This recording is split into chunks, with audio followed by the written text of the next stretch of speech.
Crappy resolution, unfortunately. Okay. Hi there. Yes, I am. I'm doing a screen share locally. I'm like recording this locally, basically. So I'll post this to youtube.pipeline.ai. I'll show some of the links here in a bit. I kind of forgot an intro slide, so I'm just going to tell you who I am. My name is Chris Fregley. Started this company, PipelineAI, about almost 2 years ago now. The mission is to bring more real-time machine learning into the forefront. My background is Netflix. I worked for Databricks back in the early days of Databricks, scaling that product and company out, and decided after seeing a lot of real-time machine learning happening at like Netflix, back in 2011, right, like quasi, right, like real-time. When I was with Databricks, I was seeing a lot of people wanting more stream-based machine learning, but were not able to either build the infrastructure, maintain the infrastructure. Some of these algorithms don't actually work well online with like online training. But this resurgence of neural networks, these neural networks love to be trained all the time, new data all the time. Just keep bringing it. Which was really previously only seen with linear models within traditional machine learning, like like linear classifiers, linear regression, logistic regression. In scikit-learn, there's actually one method that's not very well known, which is partial fit. So there's fit on your linear models, but there's also partial underscore fit. And that's meant to sort of, it's like telling scikit-learn that you don't have all the data right now, but you're giving it increments of data. And so that is going to adjust some of the algorithms. So the algorithms underneath essentially the same algorithm but done in incremental form. Exactly. Yeah. So when you tell scikit-learn fit, you're telling it you have all the data, and this is all you're going to get when you say partial fit. So it's like Bayes' formula where you've got more increment. Yeah, that's one way to look at it. So I actually have kind of a fun little demo to show you guys, and you can even participate. For those of you that have your phones or your laptops, if you go to, the link's not showing up very well here. One sec. Go to joinslack.pipeline.ai, and we could actually do kind of a fun little demo all together. We can see if we can crash Pipeline. What we're going to do, if you join Slack, you're going to join the public like PipelineAI Slack community. There's not that much traffic on there, but it's a good place to ask questions. And actually, I think I have to make the channel public, so we'll do that here in a second. But all right, so let me kind of back up and just give you guys some context. Yes, by the way, how's the conference so far? Is it good? This is day one, right? Half day one? Yeah. Some good hands-on stuff? Yeah? Cool.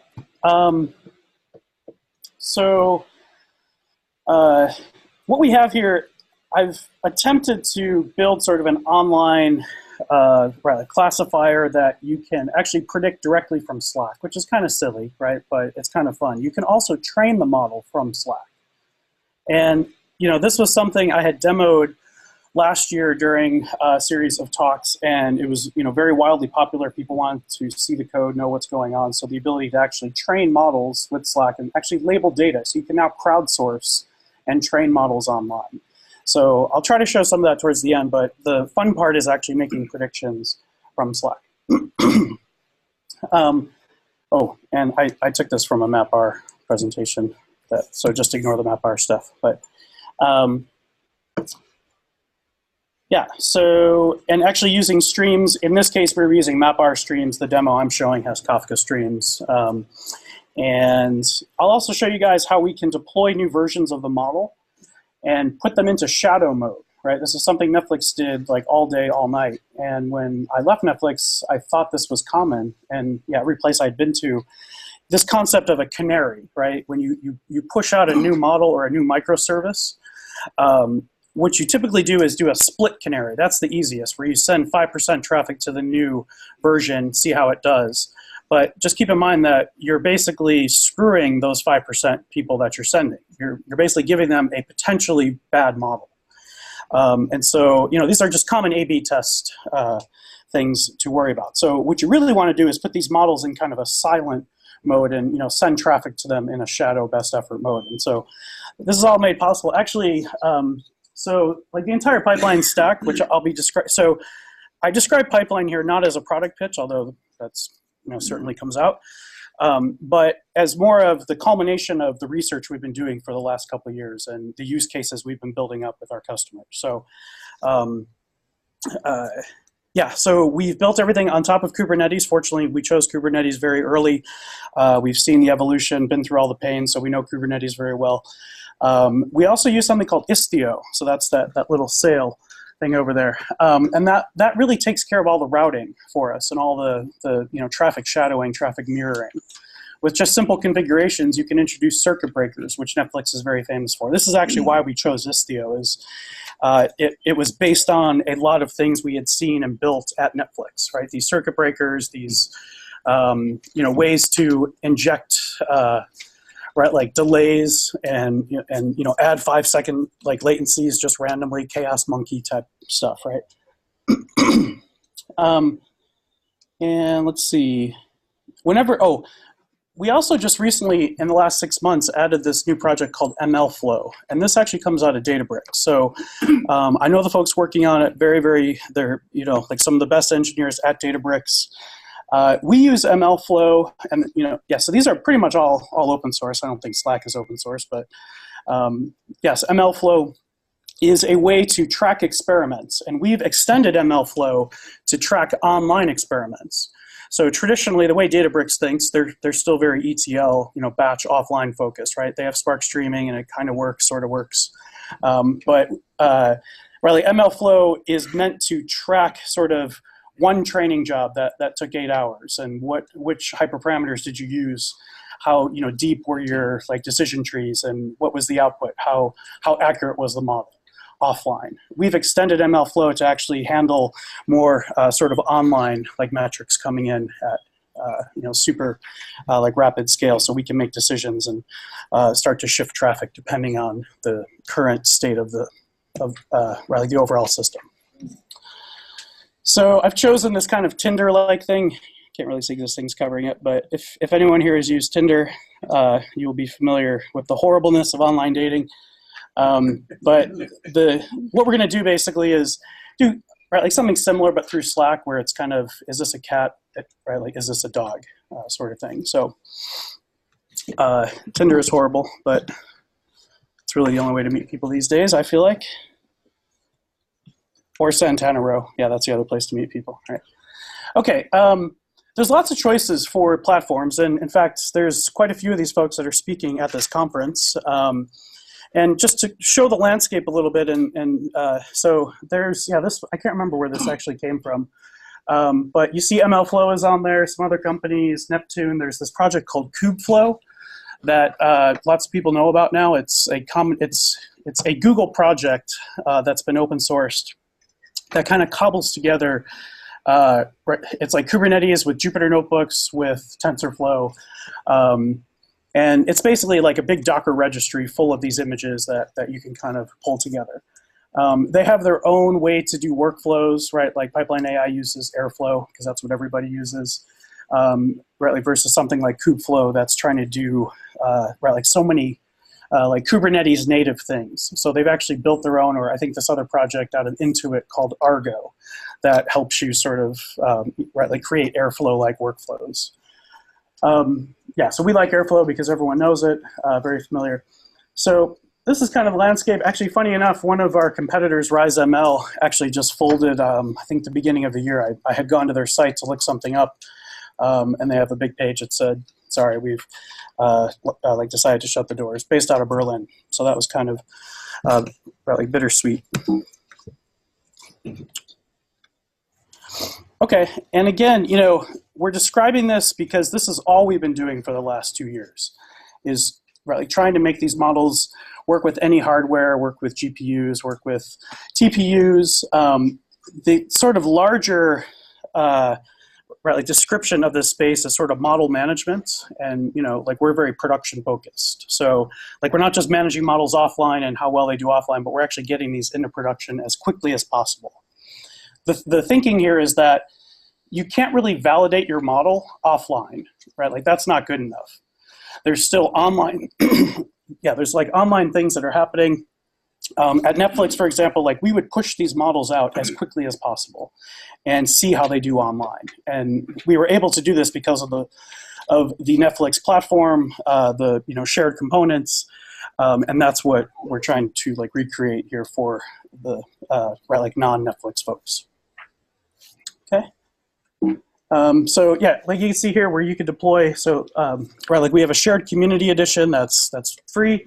You could also deploy to any cloud. You could deploy to OpenShift. Yes, anything you want.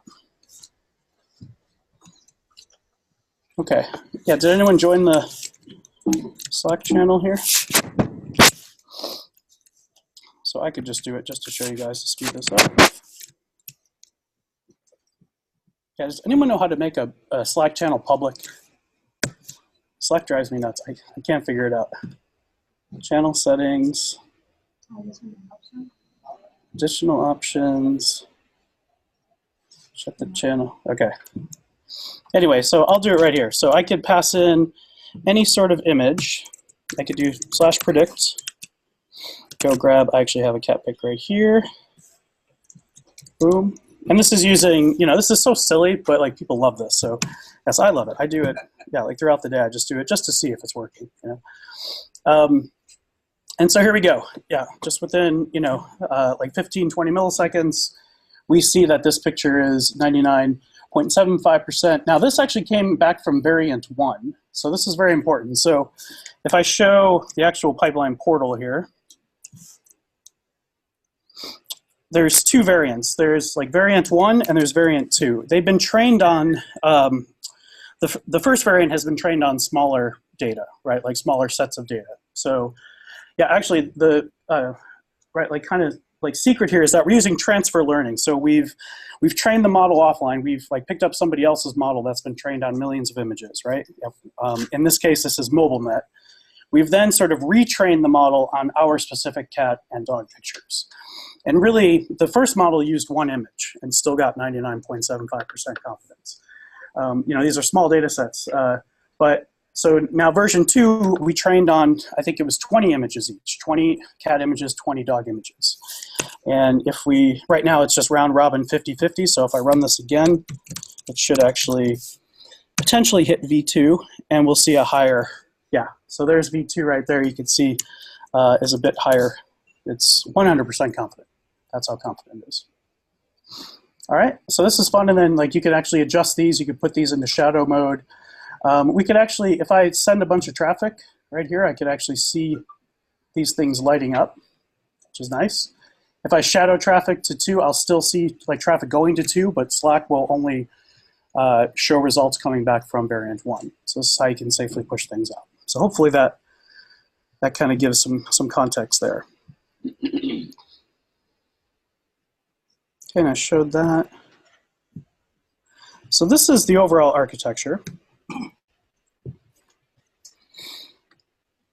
Okay, so we made the Slack request, so that's me, that's us, and we actually have 2 variants of the models, like I said.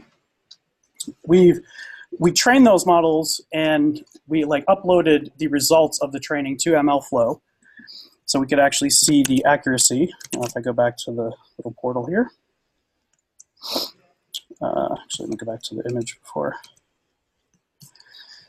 So here we can see the accuracy, but we're also tracking online accuracy, right? So this is actually more difficult because like you don't really have ground truth with data coming in off of a stream. So this is something that would happen either nightly, Spark job would go and then update, but yeah, we show it here in the dashboard, right, just to show the complete view. So traffic goes to both models. Like depending on which models are active or shadowed, that response comes back. We can actually start to ensemble these things. So we could actually make the predictions from both models and either average, right, those 2 confidences, or or pick the most confident prediction and send that back between the two models. So there's lots of like capabilities here. We're tying everything together with a distributed file system. This particular case, it was MapR's file system because we did a project with them recently. But for the internal purposes, we use Ceph and then Rook, R-O-O-K, which are cloud native foundation projects, CNCF projects that give you distributed file system capabilities. This has really, really changed a whole ton of stuff. While people always think you could use S3 or Google Cloud Storage for this distributed file system, there's still lots and lots of things like Jupyter Notebooks, right? That like Jupyter Hub and right, these Jupyter Notebooks expect a file system.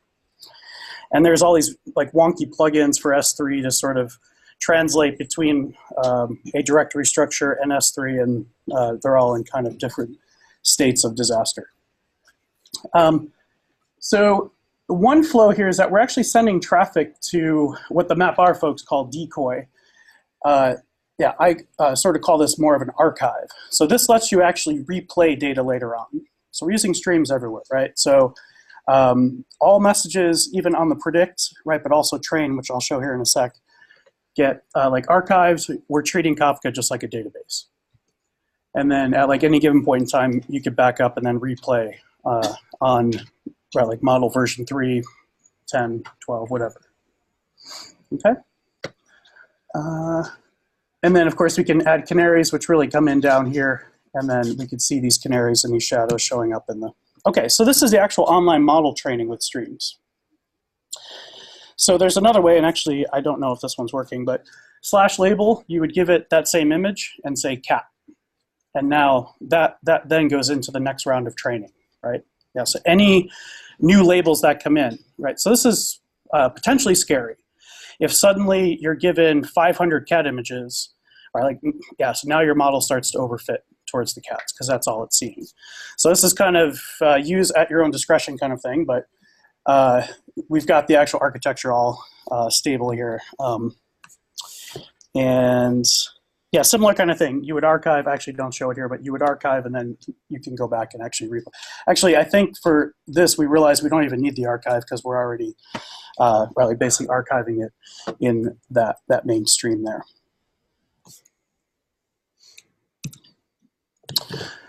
Yeah, Riley, has anyone actually set up any of these, the Slack API?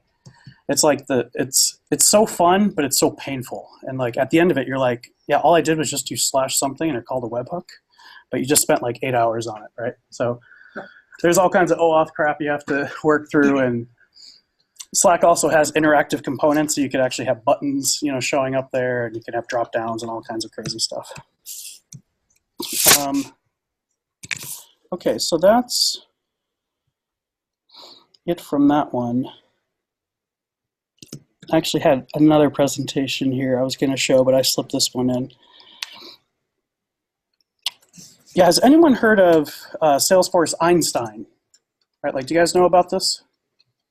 So Einstein, we're starting to see this trend towards these industry vertical clouds is what the term ends up being. So there's obviously horizontal clouds, right, which is Amazon, Google. These horizontal clouds start to build either AI-specific services on top. So something called SageMaker, right, like out of like Amazon. We're like often compared to them because we track very similar features to them. Right, like Pipeline works across all the clouds consistently, so that's the big value prop there. But so Salesforce Einstein is specific to CRM, specific to Salesforce data.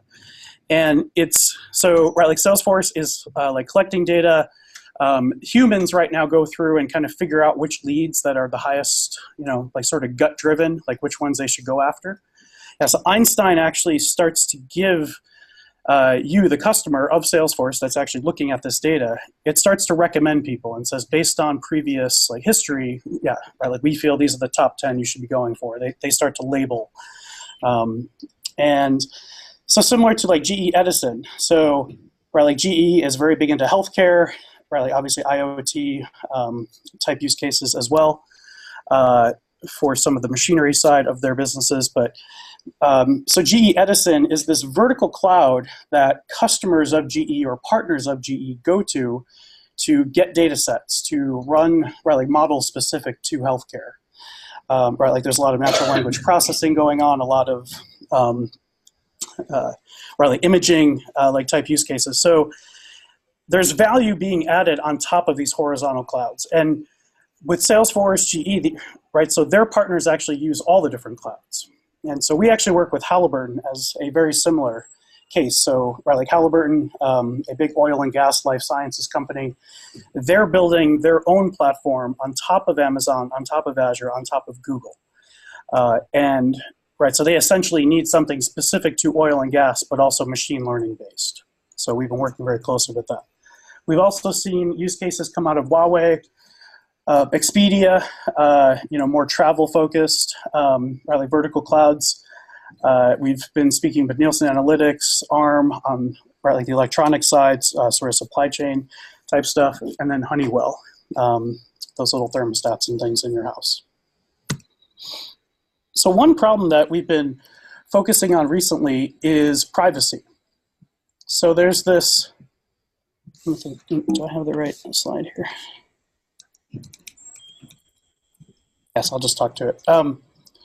There's this concept called differential privacy, okay? And differential privacy is different than just taking out all of the personal information.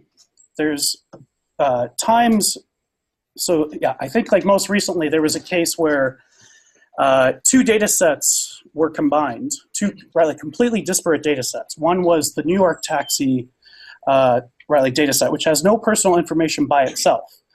But if you take the New York taxi data set, which shows you from, to, and then how much the fare was, how much the tip was.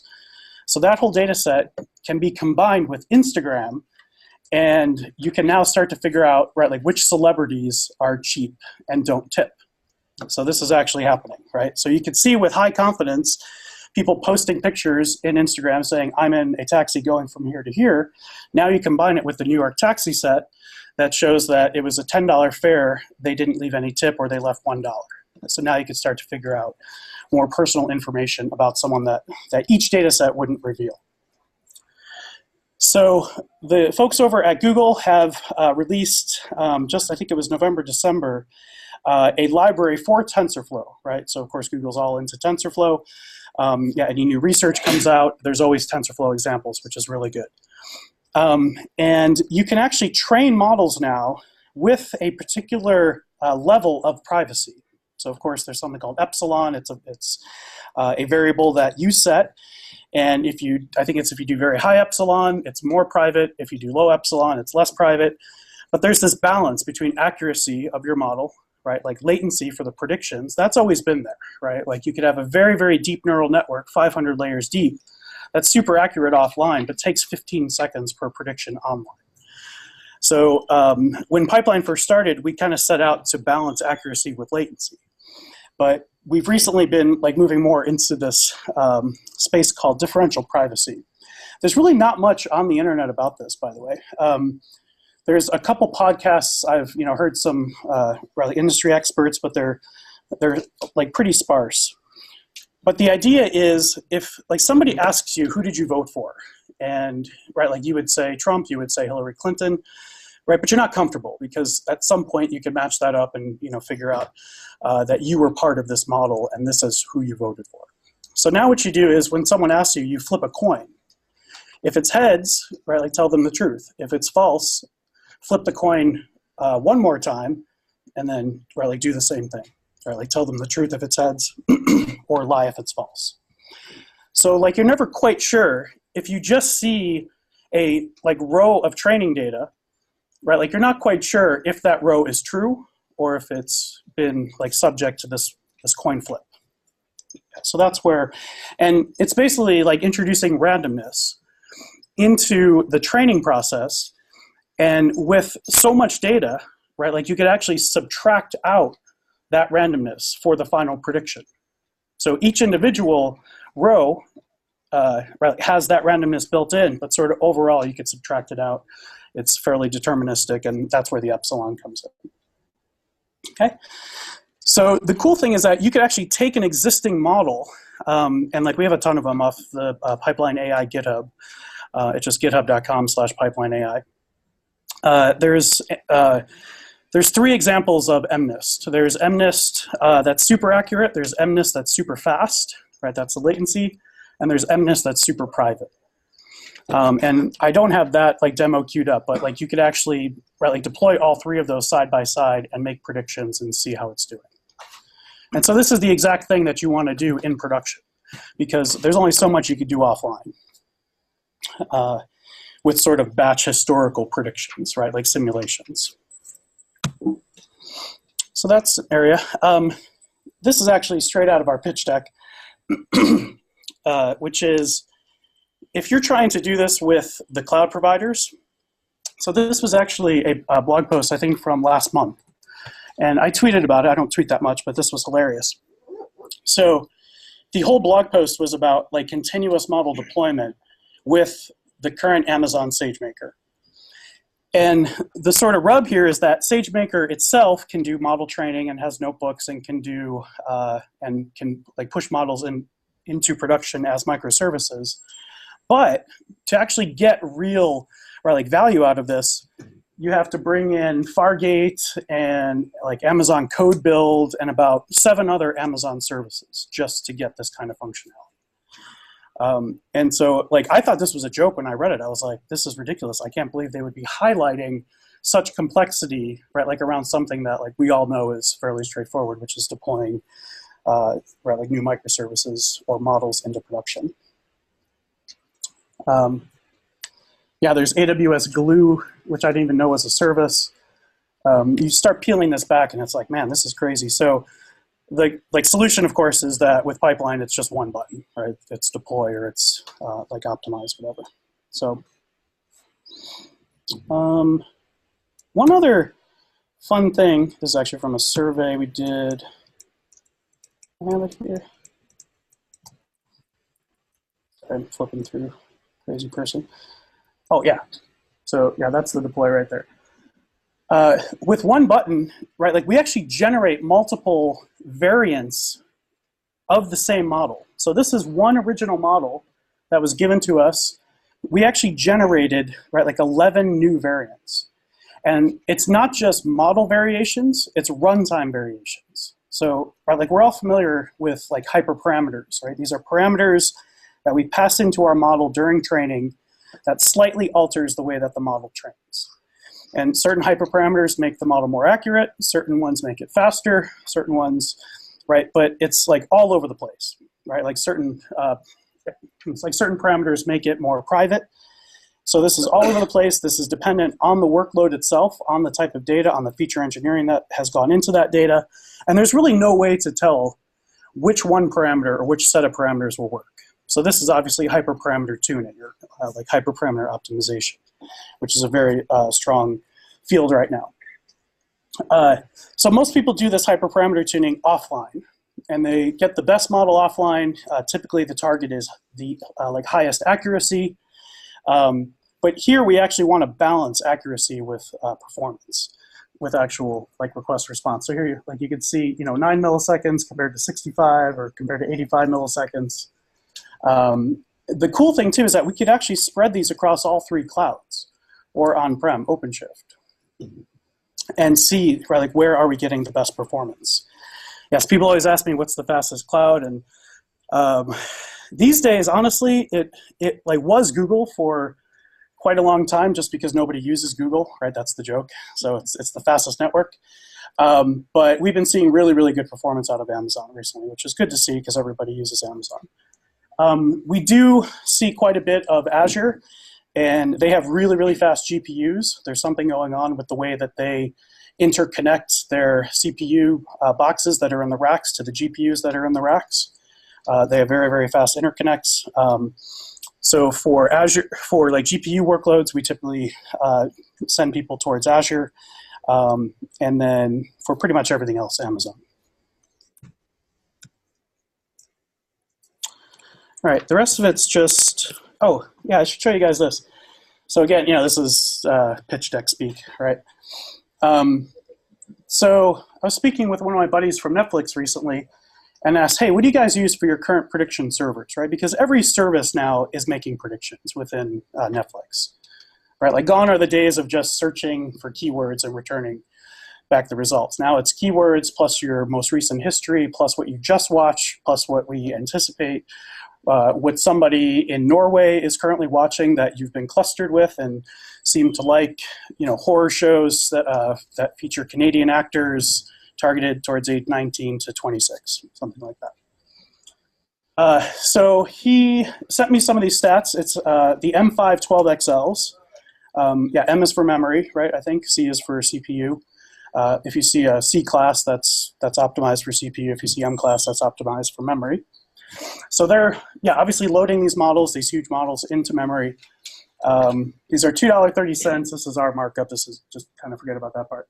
But they use about 3,000 servers for this. Yes, VCs like this number, by the way. And then this is what one of our early lines of business. So very different, but the point here is that there's a lot of room for growth, right? Yeah, so Netflix obviously builds their own services for this kind of stuff. So I had mentioned. Yeah. If you go back to that slide. Yep. So is it the same workload you have with difference, or is it like? No, it's totally different workloads. Yeah. Okay. Yeah, and in fact, so there's no training happening here, and that side actually does include training because they are using pipelines training. So this is all predictions, and that's a mix of prediction and training. So why is it $2.30 per? That's the instance type that they chose from Amazon. Yeah. Oh, you're using a different instance. Exactly. Okay. Yeah, that one's 40 cents. It's the M42XL, and then these guys M5. Got it. Yeah. So if you had 3,000 servers, what would that number be? I think that would be like, maybe you want to just modify that slide to show. Yeah, to show. Okay. Yeah, that's a good point. So I mentioned earlier, CoopFlow is something to take a look at. Some of the problems here are it's a bit fragmented. It's not really supported by anyone big. Of course, Google is behind it, but they sort of dotted line people into the CoopFlow team. And you still have to do quite a bit of heavy customization. SageMaker is that big blob I was showing earlier where you have to have 25 different services just to get one single deploy button to work. And then, there's this sort of category of like ML ops people. So one of them is this company Algorithmia out of Seattle. Friends with the founders over there. Also, there's a company Parallel M that's all over this conference. I think they're doing a workshop tomorrow, I saw, that has really, really good tooling. And so these folks really are focused on sort of making the operations side of AI. So the CI/CD and like building nice, clean workflows and getting models out. So that's the landscape. And let's see. This is more on pipelines stuff here. Oh, we did a survey. So I mentioned the survey we did at the end of last year, back in October. We had 500 responses, which we were super happy with.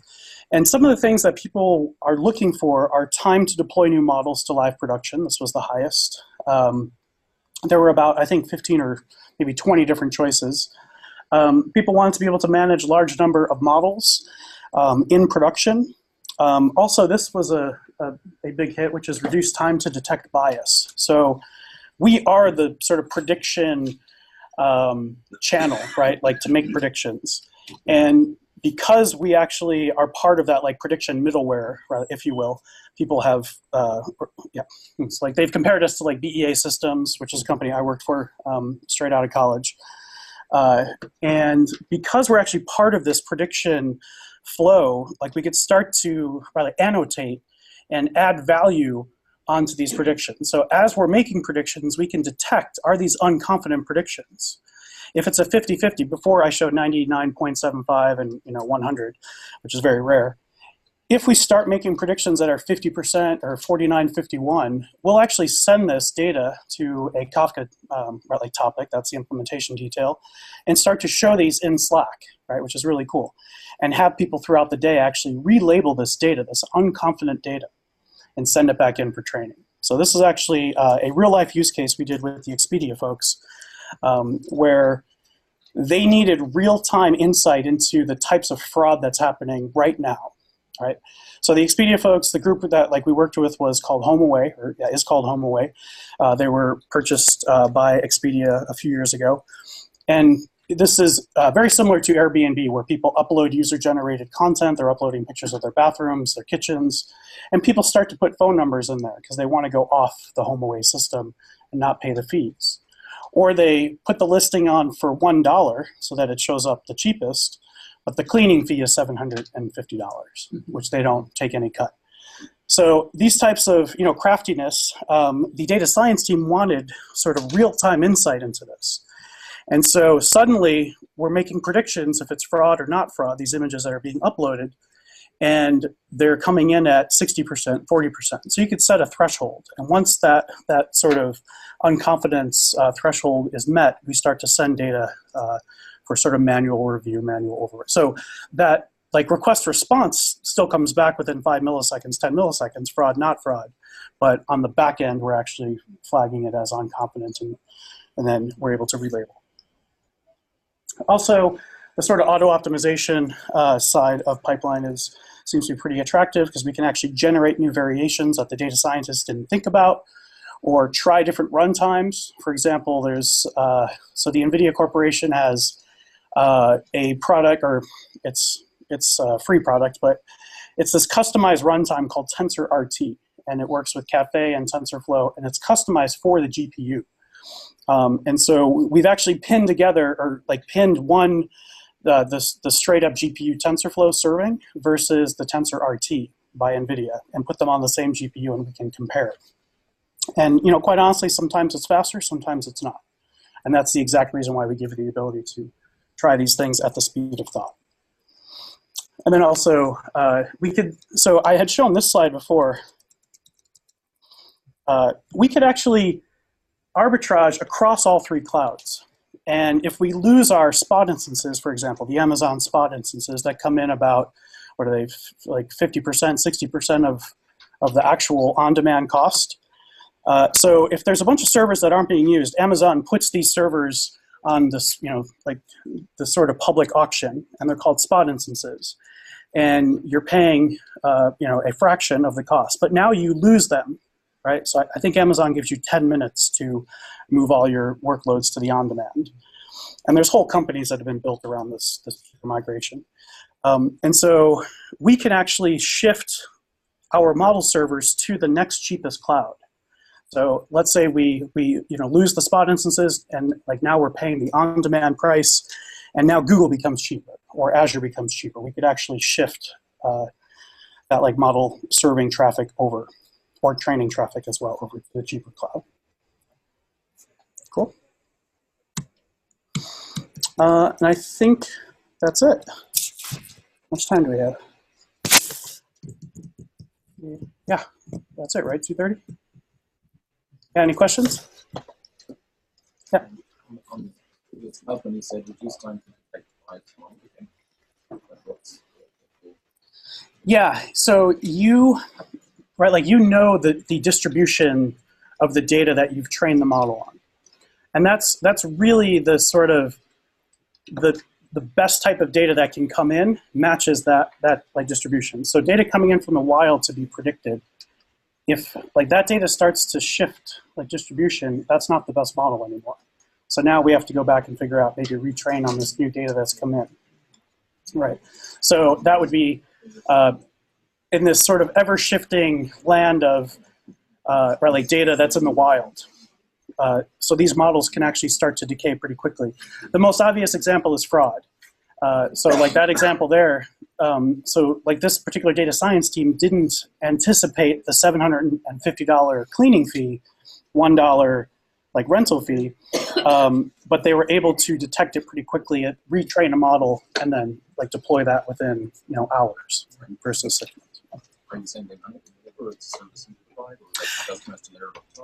Right. So we provide the actual infrastructure and the safe way to actually get these out there, and the safe experimentation. Yeah. Yeah. So we're, think of us like an application platform, and when you and it's basically Docker based, right? So at the end of the day, we're pushing out Docker images across a large Kubernetes cluster that is federated across the different clouds. And then we have tooling around that. Yeah. So we're both the runtime and the sort of feedback loop as well. Yeah. It's up to the actual data scientists to take that data and then create new models. Yeah. So like if we take, so right now we aren't actually doing anything about that shift in distribution. We're taking the model, we're making as many optimizations as we can and generating as many variations and then pushing those out and then letting you choose. Okay, anything else? Yeah.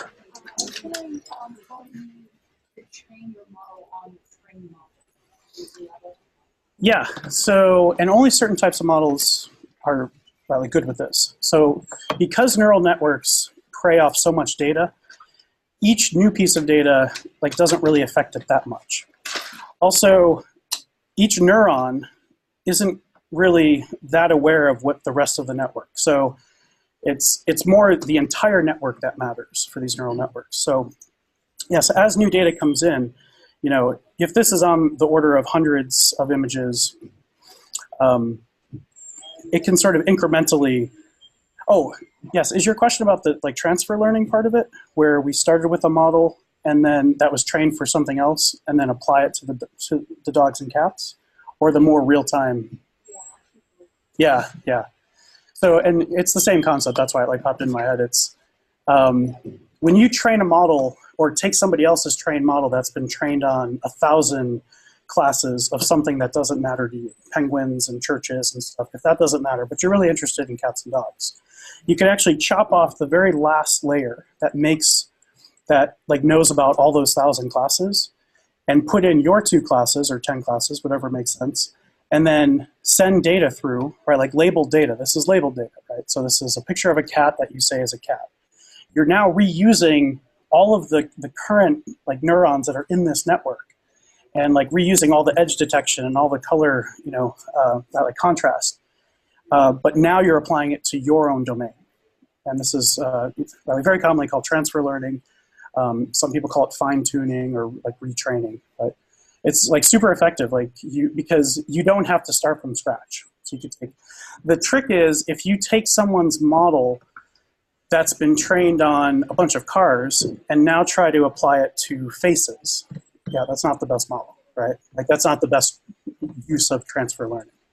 You should find a model like Google recently open sourced something called FaceNet, which I think, yeah, FaceNet is what people use to do those like viral things that are happening on Twitter now where celebrities are finding pictures of art that are, you know, similar to their faces and things. So FaceNet's specific for facial recognition.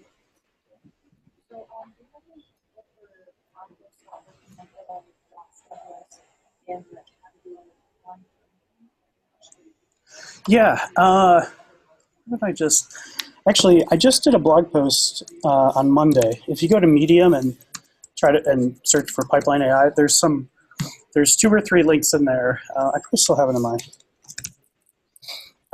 So we use Keras now for like pretty much everything. It's what all of our customers are using, and Keras is a higher level API on top of TensorFlow. TensorFlow is very barbaric, very like low level. Keras is more high level. There were about 2 or 3 competing higher level APIs that have now either consolidated or gone other places, and now Keras is the clear winner for TensorFlow. In fact, Google actually hired the guy that created Keras, and is now a Google employee. But yeah, this one's good. Transfer learning, Keras. And they show some good.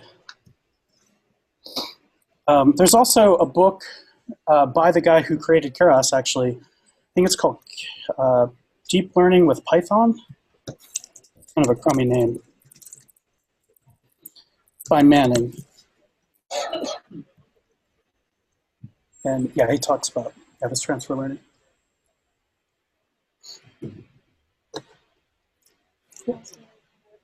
Yeah. So you mentioned like for real-time sensing. So that would be similar to what you mentioned. Exactly. Yeah. Yeah. So one like implementation is transfer learning. It's kind of you don't necessarily have to use transfer learning for that. you could have a model that you started from scratch and continue. So like the other way to say it is the online training is not specific to transfer learning, but it is very well received by neural networks just because of the math behind the neural networks, the amount of data that these networks have been trained on. Yeah. But there is a risk, we've seen this quite a bit where people get crazy and they send in a whole bunch of new data, but they're not continuing the same distribution across all the classes. And so the model ends up overfitting towards one class that they just happen to have more data for. So yeah, all these problems still exist. It's just really easy to screw it up when you're doing it online. Yeah. But typically this is supervised learning, so you have tags coming from somewhere. Either so the way Expedia/HomeAway did it was they used their internal data science team, which was I think about 20 people, that were relabeling these unconfident predictions. And then very quickly they were finding lots of value in this. Then they needed more people. So then they actually employed the entire company, or that entire subdivision, which is HomeAway, which is I think about 3,000 people, 4,000 people. And then all 4,000 were starting to retrain through Slack. They were starting to actually fix these unconfident predictions. So think of an image popping up in a channel dedicated to this, and people seeing it, and then during lunch break they can go and they can relabel and say, this is fraud, this is not fraud. People start to use Roman numerals instead of handwritten digit numerals to get around the system. So, yeah, people do crazy stuff in fraud.